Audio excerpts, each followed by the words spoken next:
Ingraham.com production.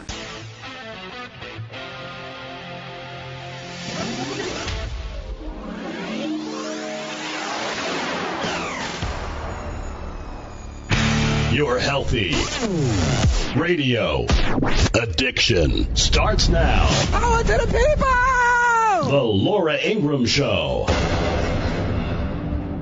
It must be nice, it must be nice to have Washington on your side. It must be nice, it must be nice to have Washington on your side. Republicans own Washington, D.C. You should not give them a single vote in keeping the government running. That's their job. This is their government. This is their Congress. This is their presidency. The American people said they wanted Republicans to run Washington, D.C. Let them run Washington, D.C. Don't give them a single vote unless they give you a clean bill on Dreamers. Somebody has to stand up. You're listening to the Laura Ingraham Show, 855-40-LAURA. Clean bill on Dreamers, from the Democrats' playbook to Joe Scarborough's mouth. A former Republican turned full-blown liberal will be examining all aspects of the blame game going on with an impending government shutdown because the Democrat Party cares more about illegal immigrants than they do care about the average American worker. This is a win-win for Donald Trump. The idea that these Democrats think that they're going to be my way or the highway when it comes to legalizing 800,000 people, and not just that, when you ultimately add up how many individuals those 800,000 will be able to sponsor through chain migration, that figure extends to approximately 6.5 million at the low point. So we're talking about what happens once you become an American citizen and how you're able to bring in your family members, aunts, uncles, the nightmare that is chain migration today. Oh, sorry. Dick Durbin said it's racist to say chain migration, even though he said it himself on the Senate floor. All right, we're going to examine all aspects of this. Also going to be joined by Rand Paul. He's stopping by. VDH will be here, Victor Davis Hanson. We have a great show on tap. Also, a phenomenal show on tap tonight on the Ingraham angle you do not want to miss. We've been noticing that there's, I'm not going to give it away because I know people listen to the show and I don't want them to steal my ideas. But suffice it to say, the Democrats think that none of us have any historical memory on particular issues. They feel like we'll just go about our business and respond to whatever meme of the day, Media Matters and the MSNBC types are putting out. But we're a little smarter than that. So we'll bring you the truth about what's really going on. This is pure politics. There's nothing else involved. They knew that Donald Trump could not accept that absurd Lindsey Graham attempted cram down of immigration amnesty with no meaningful border enforcement and an increase in chain migration. They knew that. And so, for days and days, I've been saying to myself, well, I'm not a conspiracy theorist. I don't want to jump to this idea that this whole thing was a setup. But, it's beginning to look that way. I mean, it's probably not, but it sure could be. When I say a setup, I mean this. Graham has now gotten to know Donald Trump pretty well. And he thinks he's going to run over to the White House after having some morning call with the president. And he's going to convince the president that everything he's ever said on chain migration now is not applicable. And it's not necessary at all to make any progress on ending chain migration. And that the president will essentially just agree to legalizing 800,000 people and allowing them to bring in countless family members. So they either think that he's wildly idiotic and stupid, which I guess they could think, but I don't really think they think that. Or they think, gosh, we don't have the leverage to get what we want here, so let's just force his hand. Let's go there with a bill that we know he can't agree to. If by chance he does, then great. But he probably won't. And then we can use this as a battering ram against him in the midterm election cycle. Then we'll be able to get our email lists going. We'll be able to raise money. We'll be able to get all these Hispanics registered to vote, and then, by the way, we're gonna keep going on the race thing after the president made the comment about S-hole. We'll use that, so we'll use this to try to drum up registration of Hispanic voters, and then, even though so many Democrats and Republicans had used similar language over the years, including Barack Obama, thank you, that we're going to use that and try to then, make the final confirmation of Donald Trump's being an undying racist. He just so happened to have been able to hide it for the decades and decades that he was in business, friends with people like Jesse Jackson. That's the only thing about Trump's judgment I really will question. Friends with Jesse Jackson, did stuff with him. Obviously good friends with Oprah, all these African-American business folks he had done deals with over the years. But Trump he's been really good at hiding his racism. But we're going to go with that, because what else are we going to use? 855-40-LAURA. I mean, I don't think it was a setup, but I can see why people think that. And the question is, who's going to blink first? Do you think that this president and the Republicans, remember, the Republicans are not like the Democrats. The Democrats are really united. So the Republicans could very well start criticizing the president a la Lindsey Graham en masse. Because we know a lot of these Republicans want amnesty. That's why they were against Trump in the primary. So unlike the Democrats in 2013 during the Ted Cruz deal, the Republicans can have their unity broken, in a heartbeat. The Democrats just stick together like, we're going to demonize this guy. We're going to do everything we can to demonize him, call him a racist, call him anti-Hispanic, stupid, mentally unfit. He's basically a felon. He shouldn't be in it. We're going to impeach him. We're going to keep this thing going. All of us stay on the same playbook here. We're not deviating from the plays. There's not going to be any audible calls on the field. We're sticking to this playbook. And they have different quarterbacks at different times. So last week it was Dick Durbin. He was a quarterback. At other times it'll be Joe Scarborough. He'll be the quarterback. He'll carry the message, and then it'll be a website or some other MSNBC host. But the question is, what do Republicans do? My view is, contrary to what all the bloviators on MSNBC were saying today, and I know you don't watch this show, but I do, my kids today had the day off. Don't ask me why. They have a professional day at their school. These kids have had more days off. Professional day. We never had such a thing as a professional day. Have you ever heard of that, James, a professional day? Never in my entire life. What is that? You are professionals and you get the whole summer off. How is it? I mean, I love teachers. Don't get me wrong. I have 2 in my family. But I don't understand the professional days. We have a professional day. I want a professional day. We have a professional. They just had yesterday off for MLK Day. Now they have Friday half day because of the March for Life, which is great because I want my kids are going to go. But I mean, come on, they're never in school. So my daughter's sitting at the kitchen counter with me this morning.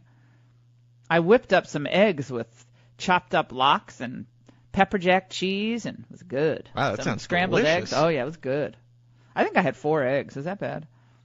And Yeah, then that's good for you. Anyway, why am I going into these details? Hardly interesting. But Maria said to me, she said, she's 12. She said, do you like watching this show? Because, of course, she hears me talking back to the TV like a crazy person.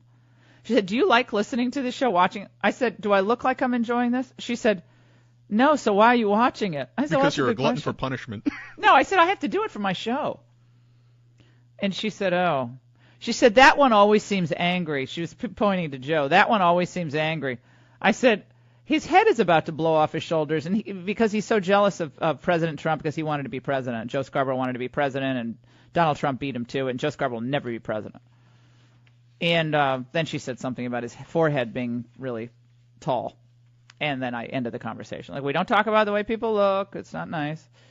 But these people just go on and on and on about how the Republicans must understand that demographics is destiny. How many times have we heard that? Demographics is destiny. And that if you don't do this for the Dreamers, you'll never win again. That's like a Hobson's choice. If you don't do this for the DACA kids, then you're finished as a party. That's what that dope John Heilman was saying today. And he's the one, by the way, in the fall of 2016 was saying, Donald Trump is finished. What a fool. If Republicans are idiots for ever nominating him, he'll never win. I mean, this guy, when's the last time he got anything right? So my question to you today is, we're going to do a lot on this today because this is my issue and I really care about it. Do you think the president should cede to the wishes of the Chamber of Commerce open borders types and give a clean DACA? Joe Scarborough started something of a chant today. He started his own hashtag. I think we have the soundbite. Listen to the people in the streets. Listen to the people that knock on doors, that are going to be making phone calls for you in 2018. Don't do a deal with this guy. No DACA, no deal. So, again, let me just restate this for you. The Democrats are willing to shut down the U.S. government, shut it down, to placate people who are here in the country illegally and those who profit off of their future votes and those who profit off of low-skilled, cheap labor. That's what they think of their country today. That's what they think of the rule of law. That's how little they think of it. Illegal immigrants' demands come before the needs of the American people. Let me repeat it. Illegal immigrants' demands come before the needs of the American people. 855-40-LAURA. When we come back, we will remind you of what happened 4.5 years ago when it was a Republican who shut down the government and who these very same people blamed. Don't go away. Don't blame me. I can't help it. If you do, let me say again, you are too weak and too spineless and too stupid when it comes to politics and too cowardly to be given control of Congress in 2018. For hardworking Americans like us, it doesn't seem like there's ever enough time in the day. Freshly is the easiest and most convenient way to eat healthy, no matter what life throws your way. Freshly's team of chefs create all-natural, gluten-free dinners and deliver them fresh to your door. So even if you get stuck at work late, you can still come home to a delicious dinner cooked by a chef. No more worrying about having to figure out what's for dinner, and especially no mess to clean up after. Freshly chefs source the finest all-natural ingredients they can find, and then they work with nutritionists to ensure that their meals are as healthy as possible. All of the meals are made to order and pre-portioned. Their menu is created by chefs for people who want to eat healthy but are living busy lives and don't always have the time to do shopping, cooking, and cleaning. Check out this week's menu created by Freshly chefs and get $25 off your first order of 6 chef-cooked dinners plus free shipping by going to freshly.com/Laura. You'll feel so relieved to come home to a chef-cooked meal every night with Freshly. That's freshly.com/Laura for $25 off your first order. Order today to see what life's like when you no longer have to think about dinner.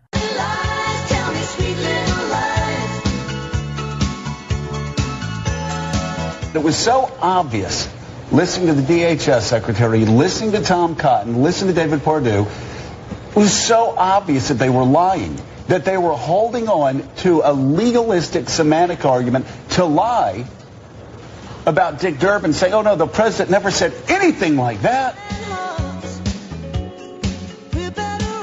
So the demonization of two great men, Tom Cotton and Senator David Perdue, who are standing firm on the issue of immigration because they know they took an oath to uphold and defend the U.S. Constitution for U.S. citizens. The protections therein protect those who are lawfully present in the United States of America. I don't care what any activist judge says to the contrary. The constitutional obligation of men and women elected to Congress runs to the people of America, not to anyone who happens to stumble across the border. And if President Trump decides by some crazy notion, which I don't think he'll decide, that, oh, it's just give in on this and it'll be okay, then he's finished. So the exact opposite advice that the Democrats are giving should be followed. The president should stand firm and expose exactly who is putting serious, important government functions at risk. to cater to the needs of illegal immigrants. 855-40-LAURA. Lots of good news to report in the Trump economy. The Dow is now on track to hit 26,000. It's hard to believe that. Oh, my gosh, 26,000. The three major equity benchmarks have risen between 22 and 30% this past year. The economy is expanding. Corporate profit growth is up, of course, and enthusiasm over Trump's tax cuts and continued efforts at deregulation, his other business-friendly policies. Shale production, this is amazing, is poised to push U.S. oil output to more than 10 billion barrels a day. We still need all that wind power, though. The U.S. government forecasts that the nation's production will climb to 11 million barrels a day by late 2019. That's a level that would rival Mother Russia. That's the top producer in the world, by the way. And daily trading volumes of all oil futures contracts have more than doubled in the past decade, and it's only gone up this past year. Again, the major Democrat freakout is because things are going so well. If you missed my segments last night on TV, we had some doozies. I had a segment with Antoine Wright. He was in South Carolina. And also another pastor who was on, Pastor Mark Byrne. He was fabulous. And they were, it was like two people on two different planets. Both happen to be African American. We'll play Antoine 1, James. And he is making a point that Martin Luther King would be horrified about Donald Trump. Let's listen. I would be curious to know what Reverend King would think about the leader of the free world calling NFL athletes who are peacefully protesting SOBs. I would love to see what Reverend King would talk about a budget that comes out of the White House that cuts programs like Meals on Wheels. But you're making our point, I would Antoine. love to see. You're making the point of the segment which you said wasn't valid. Well, he goes on. Let's listen. We have to save ourselves. Government can be a bootstrap for a number of people to pull them out of certain situations. It's called investing where we need to be. We've tried it for 50 years. 50 years, $5 trillion. What has it gotten us? Laura, we have not done that effectively. We have not. Look at K-12 education in this country. Well, okay, are you for school choice? Are you for school choice? I am totally against school choice because it will eventually lead us back to a place of segregation. So you want to keep the kids in underperforming schools. Okay, all right. So you want to keep the kids in underperforming schools. What I want to do is invest. I want to invest equally, Laura. We want to invest. What does that even mean? We want to invest equally. So whatever Choate and Deerfield spend per pupil on education, we're going to spend via the U.S. taxpayers? On public education? Is that what the argument is? I don't even understand their arguments at this point. But Pastor Mark Byrne was awesome. We'll play some of that. If you missed it, it was a phenomenal segment. He's like, he was on with this other guest, actually, who's also very nice, but she's, obviously very liberal, Wendy Acefo, who basically said that, nothing's really getting better and the numbers aren't telling the real story. So the numbers aren't getting better for African Americans. People say these things, and I feel like I'm operating on a different planet. It's a completely different stratosphere of thinking. How can you honestly go on television and say things aren't improving for African Americans in the United States and acting like we're back in 1961 and police are releasing dogs on black protesters? I just don't. I don't understand how you retain credibility and actually go on TV and say these things. And I like these guests as people. They're nice people, and that I'm really glad they're on the show, and I'm really trying to make progress. But it is very frustrating, extremely frustrating when people come on and say things like the lives of African Americans are not improving under Trump. All right, we have a lot more to get to. Rand Paul will join us, and a lot more coming up.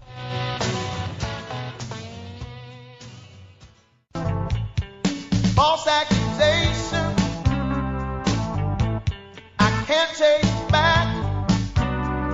It was so obvious, listening to the DHS secretary, listening to Tom Cotton, listening to David Perdue, it was so obvious that they were lying, that they were holding on to a legalistic semantic argument to lie about Dick Durbin, saying, oh no, the president never said anything like that, when in fact they may have heard at his house instead of whole. Meanwhile, a distinction without a difference, while they absolutely assassinate Dick Durbin's character.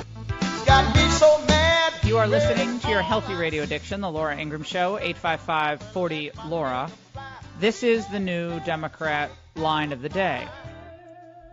Dick Durbin, great American.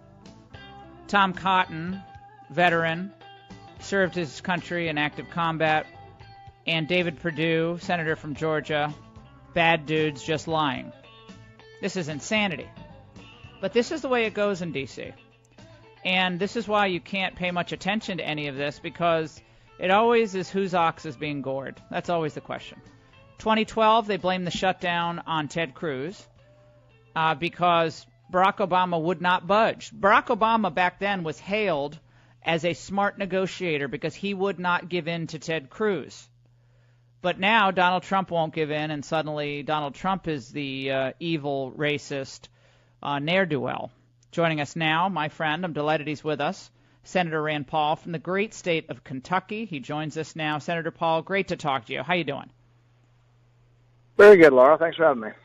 So give me your take on where we are here. I was going back and watching some of the old videos from 2013 and how, again, President Obama was standing firm and he was holding the line, and these Republicans were the ones at fault. But now we got Democrats apparently willing to shut down the government to give clean amnesty to illegal immigrants, and it's Trump's fault. Well, it's a bit naive for Democrats to think when they control no branches of government, they don't control the House, they don't control the Senate, they don't control the presidency, they're going to get everything they want. So really, this would have to be a negotiation. I think the president holds the cards, and if he stands firm, he'll get a decent negotiation on this. And I think there is actually a compromise to be had. I think there's a compromise to be had. What I would do is I just wouldn't add to immigration. We admit about 1 million people a year. If you want to admit these DACA kids, admit them, but subtract them from the totals that we admit every year, and do not increase immigration. Fix diversity lottery for everyone. Fix chain migration for everyone. And do border security, including wall. And I think there is a deal to be had. But it's not a deal where you go to the Gang of Six, which is the same as the Gang of Eight. These are the moderate Republicans, and they think they represent everyone. What's naive about them is they don't represent all the conservative Republicans in the House. So anything the Gang of Six thinks they want to pass, working with Dick Durbin and those guys, it has no validity that it will pass in the House. No, and I think, again, you've been making this point, which I think is brilliant. And you know me, I don't suck up to you, Senator, but I've liked your argument all along on this. And I think that's where this is going to end up. That's what I tend to believe. But who knows? The Democrats may be willing to shut it down to drive some type of narrative that Trump is anti-Hispanic. They might want to do that. I think it's really stupid. But they might be going there. I don't know. About 6 months ago, I went to the Democrats that were promoting the Dreamer Act, and I said, maybe there's a compromise here where you don't get everything you want, but they get to stay as long as we subtract them from the normal totals of immigration. And they came back to me and said, no way, we want everything, we want what we want. And this has been the battle of immigration for years up here now. The people who say, oh, immigration is because Republicans blocked it, nothing ever changes immigration, because there are some things that are good that we could change, getting rid of diversity, lottery, chain migration, et cetera. None of that ever happens because Democrats want what they want, and they're unwilling to compromise. It's really been Democrats want everything. They want comprehensive. They want everything they want, and they've never been willing to compromise with the other side. Mark Short, domestic policy at the White House yesterday, said, we feel like there's still a deal to be made here. Things we are asking for are common sense. And again, they're not closing the door. They're keeping the door open at the White House. But I think even Congressman Diaz-Balart, who is certainly more in line with Lindsey Graham than I am on immigration, and I think he would probably be more on Graham's side substantively. Even he came out in this Washington Post piece, Senator Paul, and said, coming out of that meeting and leaking something the president said behind closed doors was a toxic move. That was a move that hurt the process. When you realize you have all these holier than thou, mightier moralizers coming out, And when you look back at Lindsey Graham's comments in 2013, he said exactly, if the president did say this, he said that we can't have all these folks coming from these hellhole countries. There have to be limits.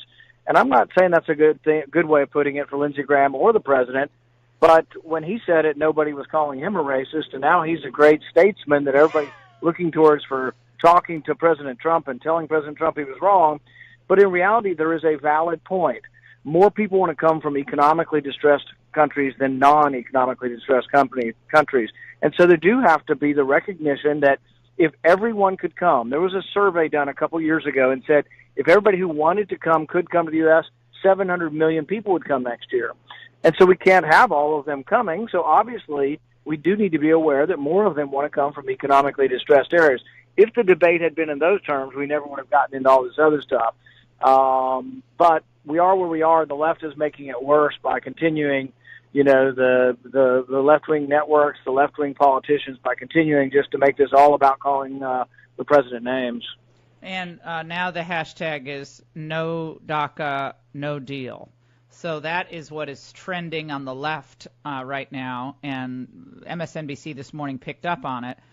I think if I had to guess right now, I'd say they're going to push this to the very last second, and maybe they're just doing it for political reasons. I'm not really sure, but it seems like they think they have an electoral victory here. There's an irony here in that they blame the president and say he's some kind of hater. So I brought up that the president helped finance my medical mission trip to Haiti and to Central America. And you know what they're saying now? They're all calling me a racist. They're all saying they wish, if you look at my Twitter feed, every other Twitter response from a leftist is wishing me violence and I was injured recently. They're wishing that I would be re-injured again. And it's like, really? These are the people calling Trump a hater, and yet they're so filled and consumed with hate that they want violence to be meted out on our public officials, and everybody that disagrees with them they call a racist. It's a terrible situation, but coming from the extreme left. The extreme left doesn't want dialogue. They're the ones destroying any kind of civil atmosphere here.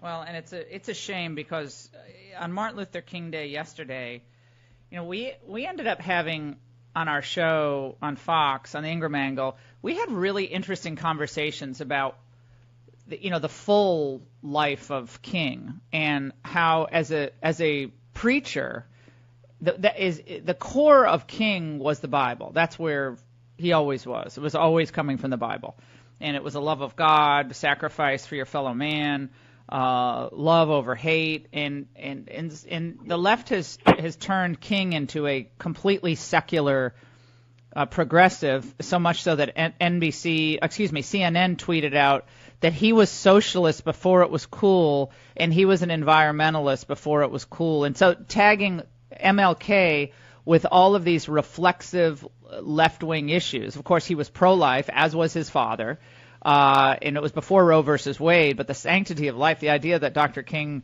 they can immediately say Dr. King would be for Roe versus Wade. I mean, it's a Rorschach test, apparently. Yeah. And, you read a letter from a Birmingham jail, and there's a very philosophic discussion of, what is a just law. And one of my favorite quotes from that is that an unjust law is any law that is promulgated on a minority but not made binding on the majority. In other words, a law that does not equally apply to everyone is the very definition of an unjust law. And that's what segregation and all of these legalized things that happened in the Jim Crow South were. Is they violated the fundamental principle that a law should apply to everyone equally. And that's an incredible precept. It's simple, but an incredible thing to base a society on, that laws apply. And really our country was one of the first ever to do that. In previous iterations, you had countries that had royal, you had nobility. People always were above the law. And we were the first country, not perfect in the beginning, but after the Civil War, getting closer to the fact that everybody would be treated equally under the law. We're talking to Rand Paul here on the Laura Ingraham Show. And Senator Paul, there are now 4 or 5 members of Congress who have said they are not coming to the President's State of the Union. Frederica Wilson of the Rhinestone Cowboy hat fame. Of course, Maxine Waters, John Lewis. What of that? I've been surprised because throughout 8 years of President Obama, I was there for 6 of those. I went to the White House Christmas party when he was there. I went to this year at the White House Christmas party. There were like 3 Democrats there. In fact, it was kind of a nice party because they didn't come because there was a lot more room and space for everyone. But it was kind of disappointing in the sense that most Republicans did go when President Obama was in the office because the White House really belongs to the people, not to one particular president. And same with the State of the Union. I don't quite get it, but the vitriol has become so crazy. But even though I disagreed with President Obama, I sat down with him to talk about criminal justice reforms and things like that. I called him on the phone. I rode on Air Force One with him. And, I disagreed with him probably 95% of the time, but tried to work with him on the 5% that we did agree with in a civil way.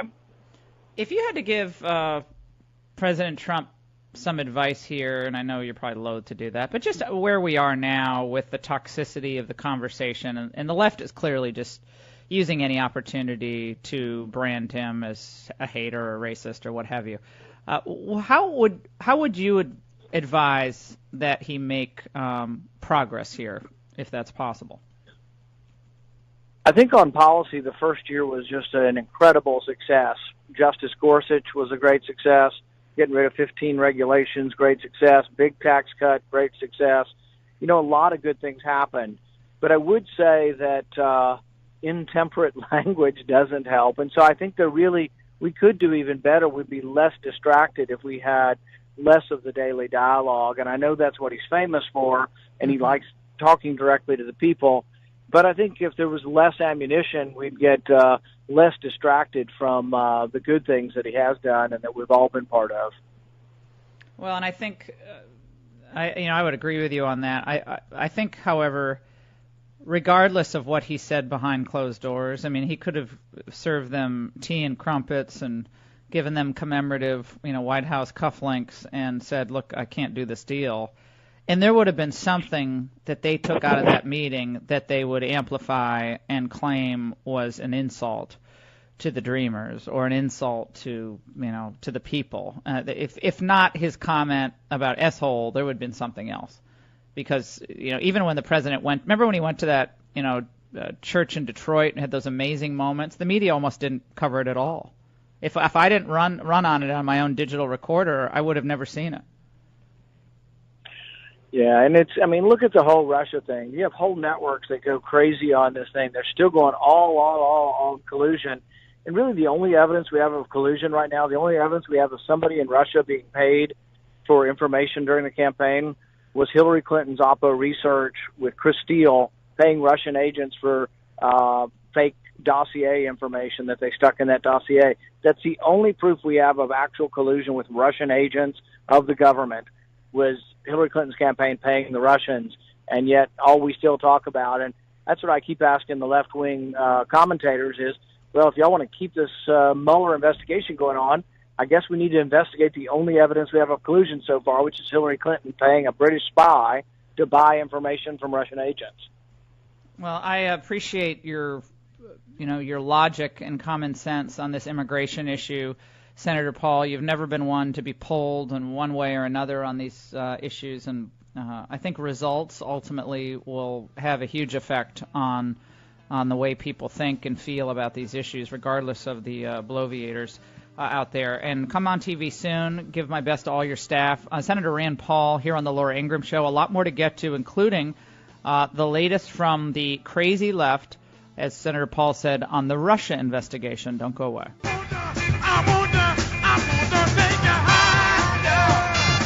Stock market officially hit 26,000 today. Can you imagine if this had happened under Barack Obama? Can you imagine if black unemployment in 1 year had fallen as much as it did this past year under Barack Obama? I keep saying, if the same metrics were in place in any 1 year of the Obama administration as we have now, they would already be etching and carving and putting his visage up on Mount Rushmore. They would already be planning it all out. They're not having parades to honor Barack Obama. But, again, Donald Trump doesn't count because he happens to be of the wrong party, and so their only response is to seek and destroy. Should Donald Trump agree to a clean amnesty under any circumstances? I want to hear from you. 855-40-LAURA.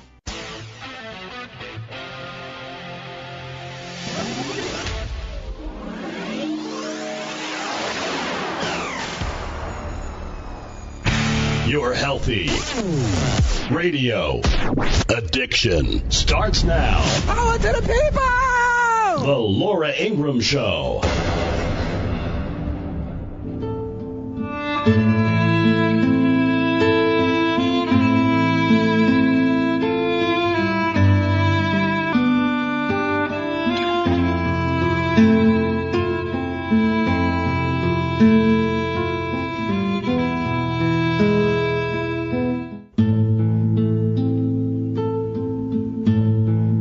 Another immigration sob story. These have to be very difficult days for you. What is it like for you and your kids to watch what's going on in Washington right now with the Dreamers? It's very hard to keep coming in home after work and school day for the girls and having to watch the news, being very attentive of what's going on around, especially with the whole immigration deal that is going on, that they still haven't made up their mind. You are listening to the Laura Ingraham Show, 855-40-LAURA, CNN in full immigration sob story mode. Unfortunately, they don't have the same zeal to report the other sob stories out there, those of American citizens who have been either forced out of the workforce or forced to take 2 and 3 jobs to make the same they were making under other circumstances because of the glut of low-wage workers that came and gobbled up their previous jobs, whether in construction or landscaping or running a business. The sob stories only go one way, and they continue. What do you think's going to happen? What are you afraid of? I'm afraid of going back to a country that I haven't been in 21 years, that I don't even think I remember. The fact that I will be coming to a country that I don't know, and whether I'll be bringing my kids with me or not. I think that we all see the violence on the news where I come from, Mexico, and it's very difficult to even think about having to start thinking about making a different life. Well, I'm sure it is hard for her to think about making a different life, and that's why parents shouldn't bring people here illegally in the first place. But I'm sure it is very hard. And I thought she was going to, use derogatory language to describe her country of birth, Mexico, for a second, but she didn't go there. 855-40-LAURA. These immigration sob stories are coming out right on cue. Again, another attempt to force Donald Trump to agree to something that will destroy his base and their enthusiasm for him and destroy any chance of his being reelected, which would be a clean passage of amnesty in exchange for basically nothing. This as the DOJ and DHS today, Department of Homeland Security, are reporting that 3 out of 4 individuals convicted of international terrorism and terrorism-related offenses were foreign-born. The Department of Justice today released this report revealing that 402 individuals convicted of international terrorism-related charges in U.S. federal courts between September 11, 2001 and December 31st, 2016 were indeed foreign-born. Over the same period, ICE removed approximately 1,716 aliens with national security concerns. And then in 2017 alone, DHS had 2,554 encounters with individuals on the terror watch list, also known as the FBI's terrorist screening database, who were traveling to the United States. This report was required by Section 11 of President Trump's executive order that was titled Protecting the Nation from Foreign Terrorists' Entry into the U.S., which declared that it is the policy of the United States to protect its citizens from terror attacks, including those committed by foreign nationals. So this report reveals an indisputable, sobering reality. Our immigration system has determined our national security and our public safety, said Attorney General Sessions, and the information in this report is only the tip of the iceberg. We currently have a terrorism-related investigation against thousands of people in the U.S., including hundreds of people who came here as refugees. I don't think Chris Cuomo will be doing breathless reports about that. We'll get to all of this in your calls. Let's go to the line. DJ in Texas on line 3. Should President Trump, under any circumstances, agree to the heavy hand of what Durbin and Graham are trying to push on him? Go ahead. Absolutely not. It's a ridiculous thought. Anytime, at prima facie evidence, that the Democrats offer something, it's absolutely not good for Trump, and it's not good for the American people. That should be first thing on Trump's mind. I know as that Trump's base gets sketchy and scared, and we feel like we've been duped anytime Trump even or goes towards agreeing with something that the Democrats, especially amnesty. If they go along with amnesty, it's going to be the end of the Republican Party and Trump in two ways. One, they're going to lose confidence from all the people. Two, the base for the Democrats is going to grow exponentially, and we may never get a president again. Well, that's why DJ, when they went to Trump last week on Thursday, and when they say it's bipartisan, that means nothing, because Graham and Durbin agreeing on an immigration measure is like saying the sun comes up. Yeah, of course they agree, because they're both open borders politicians. They want more and more and more immigrants. There's no limit to the amount of immigrants they want coming to the United States, either of them, for different reasons.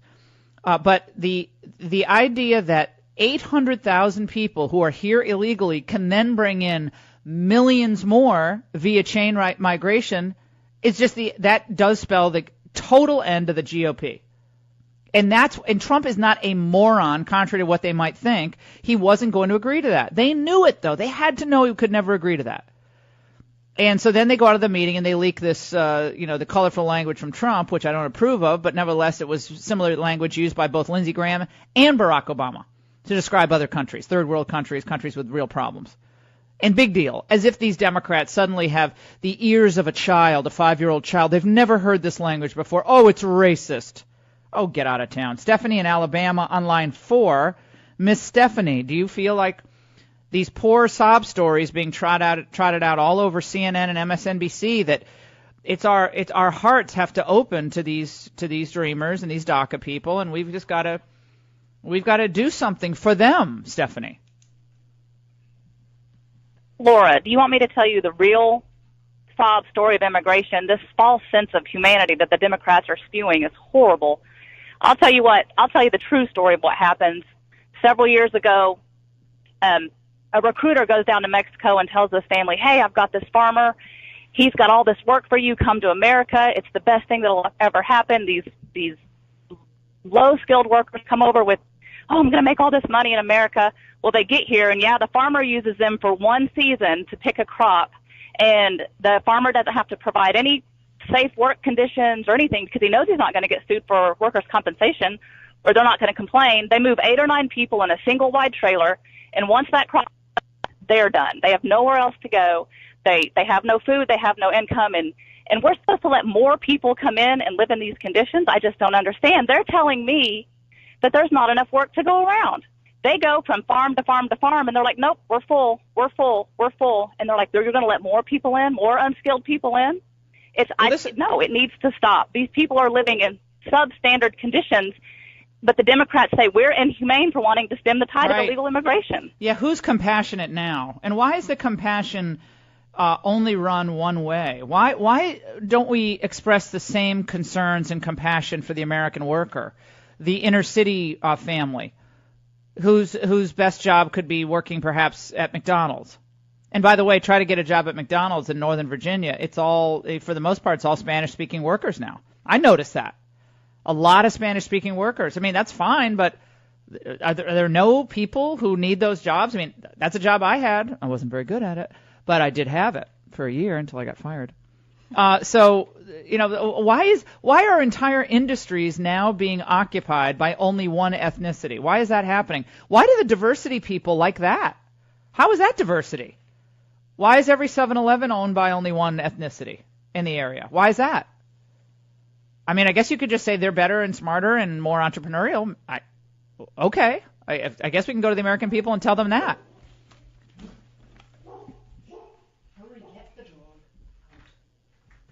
You're listening to the Laura Ingraham Show, 855-40-LAURA. Sam in Virginia on line 5. Sam.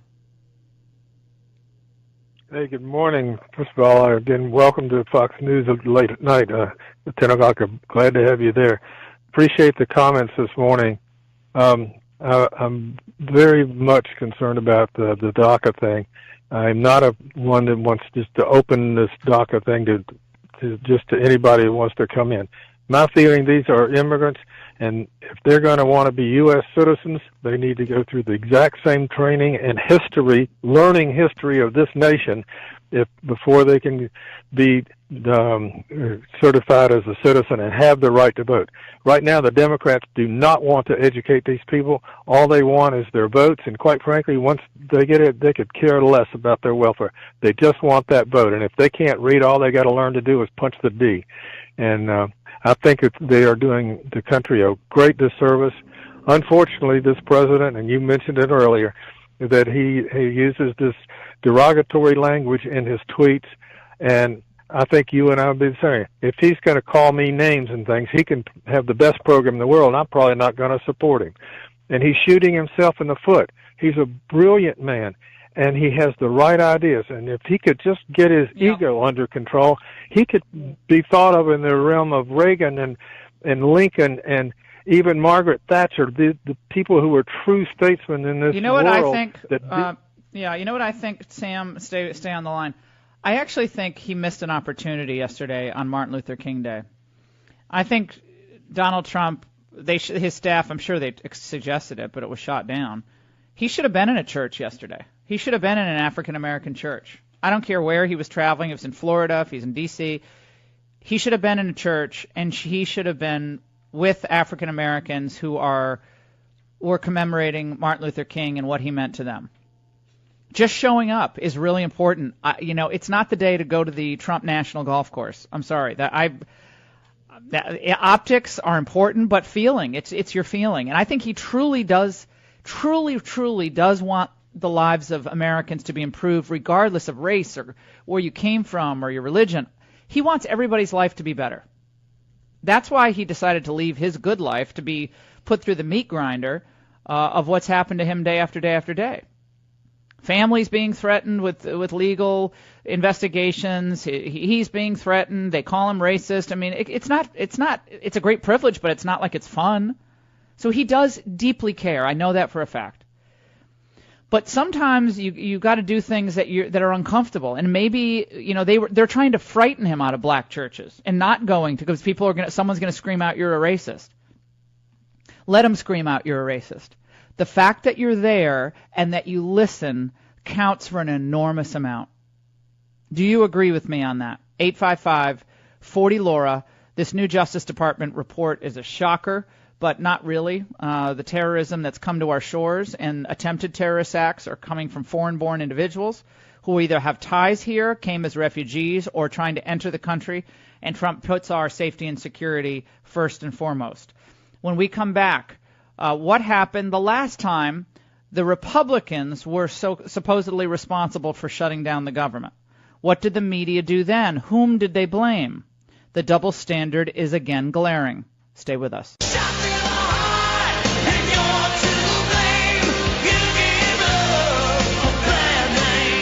Republicans own Washington, D.C. You should not give them a single vote in keeping the government running. That's their job. This is their government. This is their Congress. This is their presidency. Don't give them a single vote unless they give you a clean bill on Dreamers. My hair hurt. You're listening to the Laura Ingraham Show, 855-40-LAURA. Remember to follow me on Facebook and on Twitter, and you can be part of the conversation. We have, and I hope it's up there, I think it is, Jim Carrey's worst movie.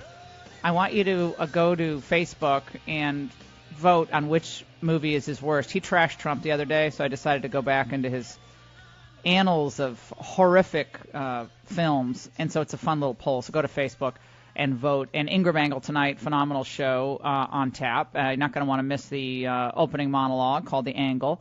Tape it if you're out, and you'll be able to watch it in the morning or later on in the evening.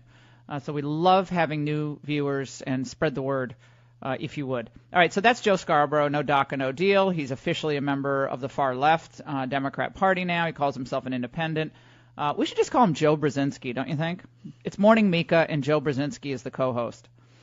And okay, so that's him. Now, so he's blaming the Republican president if the Democrats decide they are going to not sign on to government funding if they don't get 100% of what they want.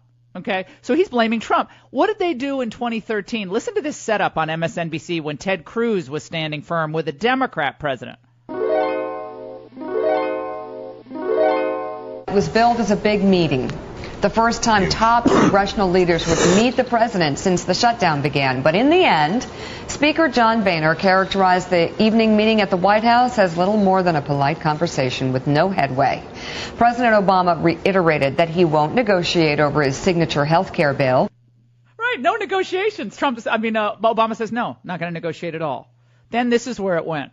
When you have a situation in which a faction is willing potentially to default on U.S. government obligations, then we are in trouble. And if they're willing to do it now, they'll be willing to do it later. So Obama comes out and says, this is what these people are doing. They're willing to shut the government down because they don't get everything they want. And the media are just piling on Ted Cruz. Talk about a double standard. My big takeaway was that the president drew a firm line that he's not going to that he will negotiate, right, but he's not going to do it until after he gets both a clean CR that extends the government funding, reopens the government, and raise the debt limit. Okay, guys. So back then, Obama wanted two things: extend the debt ceiling, and he wanted a clean continuing resolution. He wanted two things. He said, if not, the government's going to shut down. What is Trump saying? I want an end to chain migration, and I want a wall. But now it's Trump's fault to shut down the government. And then John Heilman, let's listen. Ron Fournier, go ahead. I'm really afraid that these yahoos are going to send us right over the cliff. This is not looking good. And I'll disagree with one thing. Ted Cruz did have a strategy. It was to build his email list and build his national profile. He doesn't care what's going to happen to the country. So, do you see what I'm saying here? This is a tale of two government shutdowns. That's beyond obvious. Dwayne in Arizona, very quickly. Dwayne. Oh, Laura, I believe that President Trump should not support any amnesty and hold firm to his guns. My in-laws came from a war-torn Poland, from Russian and German concentration camps and work camps. It took them 9 years to get into the United States. And when they came here, they had to have sponsors. They did not live in poverty because they did it through the legal methods. They raised 2 of their 3 children were born while waiting to come into the United States, one in Africa, one in India. Amazing. Well, I have to say the tape does not lie. Double standard extraordinaire. Coming up, Victor Davis Hanson. Podcast One has new shows on our new app. Check out all the cool features to help you explore our exciting new programming, like America's Lakers podcast with Jay Moore, So Random with Corinne Olympios, Attack Each Day, The Harbaugh's podcast, Not Just Sports with Susie Schuster and Rich Eisen, and Sessions with Randy Jackson, as well as your old favorites like The Lady Gang, Steve Austin, Shaquille O'Neal, and Adam Carolla. Get the new Podcast One app in the App Store, Google Play, or podcastone.com. Things will turn out right, but I'm staying here with leaving on my mind. And if the president calls it a wall, that's fine with you. The semantics of it aren't necessarily as important to you, correct? We need to return to what it's about. It's about the lives of 800,000 or so young people brought to this country at a young age, have done everything our society has asked of them, have gained admission to the University of California, which is a very competitive institution. Are we really going to deport this kind of talent? That's not what our immigration system should be all about. Apparently, every DACA recipient is at the University of California getting a PhD in, computer science or nuclear engineering, biomechanical engineering, according to Janet Napolitano, who's the chancellor of the University of California Schools. Joining us now is Victor Davis Hanson, who has been writing about, studying the effects of mass immigration, the effects on our country, the effects on the state of California. He joins us now. Victor, good to have you on. Thank you for having me. Let's talk about what Janet Napolitano, the former head of DHS under Obama, what she just said. The compassion only goes one way. It goes to the illegal immigrants who are here, yet little compassion for those Americans who've been adversely affected by the glut of illegal immigrants in the United States. Yeah, I think that we have there are people in DACA, the 800,000 person cohort, that may have gone to college and graduate, but that's 5%, Laura, and it's less than 0.5% that joined the military. And about 40% dropped out of high school, and only 5%, as I said, have a college degree. So it's what you'd expect when you have a lot of people coming in an illegal fashion from a country whose parents came illegally from a country that doesn't speak English, and they did not have education or capital. It's just a fact. So what do we do with people from DACA? And I think it's really, this issue is sort of emblematic of the whole debate, and what we're seeing is the Chamber of Commerce Wall Street Journal wing wants inexpensive labor. That's just a fact. That's what Lindsey Graham's all about, and that has really depressed entry-level wages for American workers of all different backgrounds. And the Democratic Party has looked at what's happened to California, what's happening in Nevada, Colorado, New Mexico, and they found a formula of flipping red states purple and then blue in a way that their message can't do.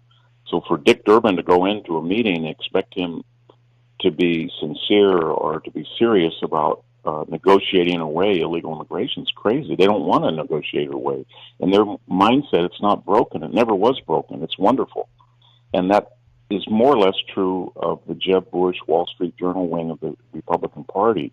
The problem is that about 30 or 40% of the country is irate, more on polls, but 30 or 40% is really irate about it, and they were the people who elected Donald Trump. And so suddenly there's a third player in this conversation that doesn't accept these premises.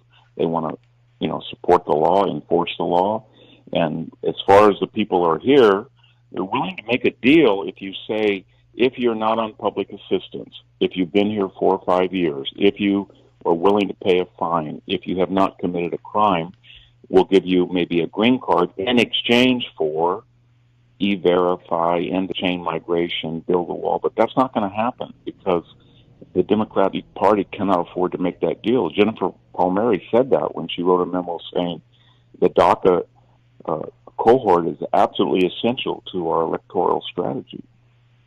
We're talking to Victor Davis Hanson here on the Laura Ingraham Show. The amazing difference between the way they treated the government shutdown in 2013, the same characters on MSNBC were blaming Ted Cruz, despite the fact that Barack Obama, after the Republicans actually went up to the White House, John Boehner and others, and tried to cut some deal to end the shutdown, Obama said, no, I want a clean, continuing resolution. I want the debt ceiling raised.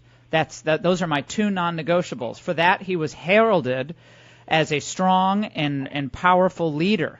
Now Trump does the same thing on his two issues that are non-negotiable, and they are proceeding to brand him, the worst of all possible things. The double standard is glaring.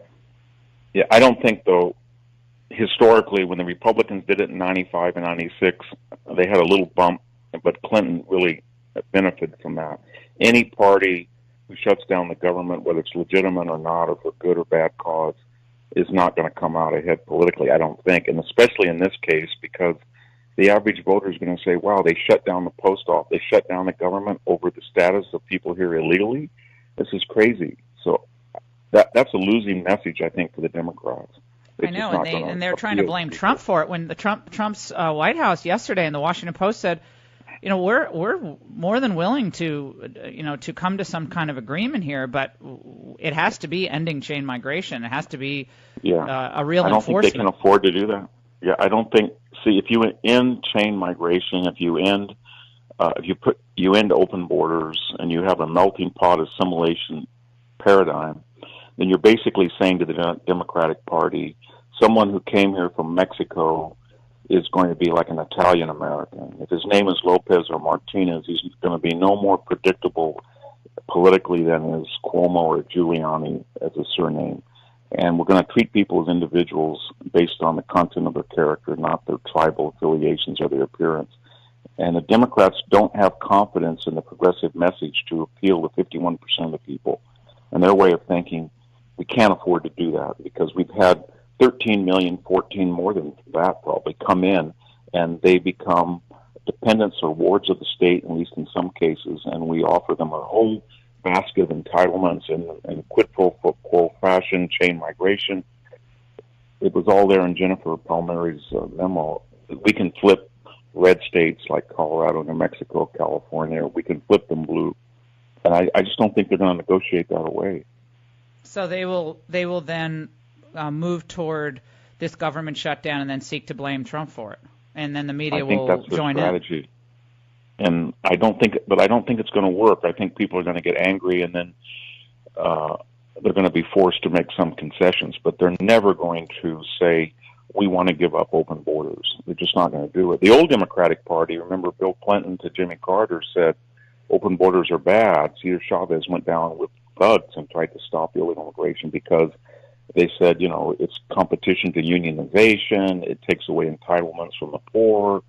It's not, these people are not going to vote for us, but not this new progressive party. They're just not going to do it. And there's no way you can, after 2008, that was the big dividing line. After 2008 and the ascension of Obama, they're never going to go back again. They don't see that the system broken. They see it as wonderful. And it's really changed their electoral chances, and they're not going to give that up unless they're forced to. Victor, George Will responded to your recent column. I believe, James, was this yesterday or the day before? When was this? Yeah, yesterday. I don't know which one. I haven't read it, what he said. Yeah, well, let's listen. He's committed no impeachable offense. Being a lout is not a high crime or misdemeanor. So you think he's protected by the fact he hasn't committed felonies or misdemeanors even? He has committed no behavior looking forward that impeachment would be used as a prophylactic measure to stop him. Wow, interesting word. Anyway, let's talk about it. The country voted for this. They ought to have the experience intensely and protractedly so they're not tempted to do it again. Your reaction to that? Apparently that's in response to your column, my staff says. I mean, he's in one way he's right? Yeah. Yeah, the country voted for it. So what could you impeach him on? He hasn't committed. Will was right about that. Where I disagree with him is he thinks that we have to be punished by 3% 4% economic growth. We have to be punished by record Wall Street. We have to be punished by paying some attention to people who were forgotten between the two coasts. We have to pay attention to illegal immigration. He doesn't want that anymore. And so we have to be punished by having this Trump implode or discredit the Republican Party. And then Phoenix-like people like Bill Kristol and George Will are going to meet in a room and they're all going to say, how do we bring back Jeb Bush and Mitt Romney and get a party that will be respectable and get about 46% of the vote and lose every election, but that will be liked again. And that's pretty much their ideology. I see it, I'm not speaking ill of my colleagues, but I see it where I work at the Hoover Institution. I see it at National Review. You want to become a sober and judicious conservative commentator, and your books will be well reviewed, you'll be esteemed, and you'll just sort of slow down the progressive project here and there, but otherwise you're going to be irrelevant. That's pretty much what Will is arguing for. My problem is I wish George Will was looking out the window right now at where I live in southern Fresno County, and he would see a completely demoralized population, a destroyed industrial center, the effects of illegal immigration. And it's not the community that it was 30 years ago. And that's the same true as southern Michigan or northern Ohio or central Wisconsin. And people really have hope now, whether it's more energy production or better GDP or lower unemployment. I just don't understand how people's cultural biases. I know that Trump can be crude. I know that he has all sorts of problems. But, I mean, FDR, JFK, their stories were not their worst moments. We didn't report just on their worst moments. We took everything in a balanced fashion. So Will looks at the worst moments of Trump, and then it offends his cultural sensibilities, and he's willing to write off the entire good that has happened here that affects a lot more people than George Will. So I'm yeah, he's willing. Well, he's in Chevy Chase. He's, a gorgeous neighborhood, and a lot of us are lucky to live in great neighborhoods. But you don't see the effects of it in Chevy Chase. Going between your house and the Chevy Chase Club. You don't see that. You see the people at the Chevy Chase Club, doing the yard work and stuff. And I've always loved George Will. I consider him a friend. We've kind of not been all that friendly. I have great respect for so much of what he's done in his life, and I know he's upset because Trump was kind of rude to him, and then, everybody got their backs up. But to be willing to trade away the entire Supreme Court in this huge economic growth because you think Trump's boorish? Okay. That's sort of like saying we can't appreciate what JFK did during the Cuban Missile Crisis because he deflowered a 19-year-old virgin in the White House. He did. Had that reported out and had that been the sum total of the JFK presidency, I don't know what would have happened. Would we have impeached him over that? So people they're not gods. They're just humans. And I'm not condoning what Trump says and does sometimes. But you have to look at 310 million people's lives. And the Progressive Project was leading us in a direction that was... The following program is a podcast1.com production.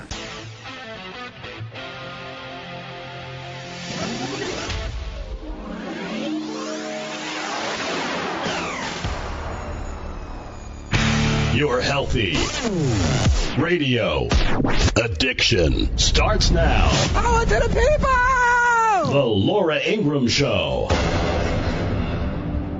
It must be nice, it must be nice to have Washington on your side. It must be nice, it must be nice to have Washington on your side. Republicans own Washington, D.C. You should not give them a single vote in keeping the government running. That's their job. This is their government. This is their Congress. This is their presidency. The American people said they wanted Republicans to run Washington, D.C. Let them run Washington, D.C. Don't give them a single vote unless they give you a clean bill on Dreamers. Somebody has to stand up. You're listening to the Laura Ingraham Show, 855-40-LAURA. Clean bill on Dreamers, from the Democrats' playbook to Joe Scarborough's mouth. A former Republican turned full-blown liberal. We'll be examining all aspects of the blame game going on with an impending government shutdown because the Democrat Party cares more about illegal immigrants than they do care about the average American worker. This is a win-win for Donald Trump. The idea that these Democrats think that they're going to be my way or the highway when it comes to legalizing 800,000 people, and not just that, when you ultimately add up how many individuals those 800,000 will be able to sponsor through chain migration, that figure extends to approximately 6.5 million at the low point. So we're talking about what happens once you become an American citizen and how you're able to bring in your family members, aunts, uncles, the nightmare that is chain migration today. Oh, sorry, Dick Durbin said it's racist to say chain migration, even though he said it himself on the Senate floor. All right, we're going to examine all aspects of this. Also going to be joined by Rand Paul. He's stopping by. VDH will be here, Victor Davis Hanson. We have a great show on tap. Also, a phenomenal show on tap tonight on the Ingraham angle you do not want to miss. We've been noticing that there's I'm not going to give it away because I know people listen to the show and I don't want them to steal my ideas. But suffice it to say, the Democrats think that none of us have any historical memory on particular issues. They feel like we'll just go about our business and respond to whatever meme of the day, Media Matters, and the MSNBC types are putting out. But we're a little smarter than that. So we'll bring you the truth about what's really going on. This is pure politics. There's nothing else involved. They knew that Donald Trump could not accept that absurd Lindsey Graham attempted cram down of immigration amnesty with no meaningful border enforcement and an increase in chain migration. They knew that. And so, for days and days I've been saying to myself, well, I'm not a conspiracy theorist. I don't want to, I don't want to jump to this idea that this whole thing was a setup, but it's beginning to look that way. I mean, it's probably not, but it sure could be. When I say a setup, I mean this. Graham has now gotten to know Donald Trump pretty well, and he thinks he's going to run over to the White House after having some morning call with the president, and he's going to convince the president that everything he's ever said on chain migration now is not applicable. And it's not necessary at all to make any progress on ending chain migration, and that the president will essentially just agree to legalizing 800,000 people and allowing them to bring in countless family members. So they either think that he's wildly idiotic and stupid, which I guess they could think, but I don't really think they think that. Or they think, gosh, we don't have the leverage to get what we want here,